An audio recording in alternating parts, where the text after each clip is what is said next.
Assalamualaikum semua. Hari ini kita nak belajar tentang kisah Nabi Sulaiman alaihi salam. Nabi Sulaiman alaihi salam termasuk salah satu nabi yang termasyhur namanya. Kisah Nabi Sulaiman alaihi salam juga sudah sering terdengar di mana-mana.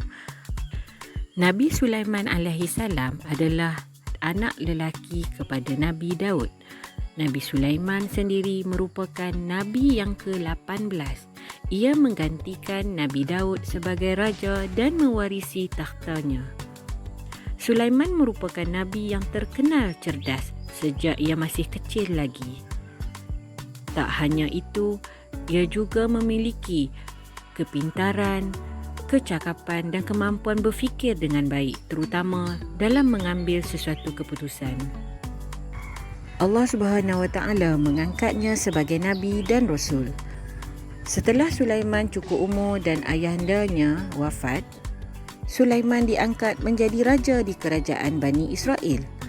Baginda berkuasa tidak hanya atas manusia, namun Nabi Sulaiman juga berkuasa ke atas binatang dan makhluk halus seperti jin dan lain-lain. Nabi Sulaiman dapat memahami kesemua bahasa binatang dan bahasa jin. Istana Nabi Sulaiman sangat indah, dibangun dengan gotong royong manusia, binatang dan jin. Dindingnya terbuat dari batu, pualan, tiang dan pintunya dari emas, tembaga dan atapnya dari perak. Hiasan dan ukirannya dari mutiara dan intan berlian. Nabi Sulaiman alaihi salam dianugerahkan Allah kebijaksanaan sejak kecil lagi. Baginda juga memiliki pelbagai keistimewaan termasuk mampu bercakap, memahami dan memberi arahan terhadap jin dan haiwan sehingga semua makhluk itu mengikuti kehendaknya. Kewafatan ayahandanya Nabi Daud AS memberikan kuasa penuh kepada Nabi Sulaiman AS untuk memimpin Bani Israel berpandukan kebijaksanaan yang dianugerahkan Allah.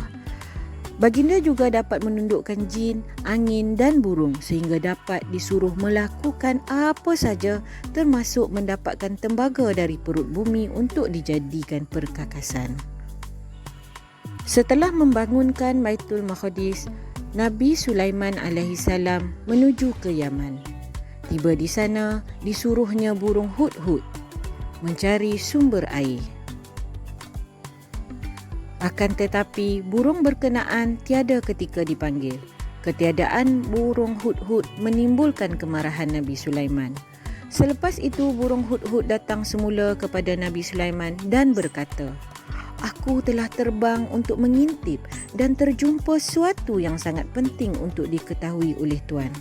Burung hudhud menceritakan bahawa dia terjumpa sebuah kerajaan besar yang baginda belum ketahui. Kerajaan tersebut bernama Sabak. Kerajaan itu dipimpin oleh seorang wanita bernama Balqis, Ratu Balqis. Mereka hidup makmur, namun mereka menyembah matahari, bukan menyembah Allah. Mendengar berita itu, Nabi Sulaiman mengutuskan surat mengandungi nasihat supaya menyembah Allah. Ratu Balqis berasa kagum setelah menerima berita dan surat itu. Ratu Balqis mengagumi sikap Nabi Sulaiman yang ia menjadi ingin mengetahui lebih lagi tentang Nabi Sulaiman dan kerajaannya.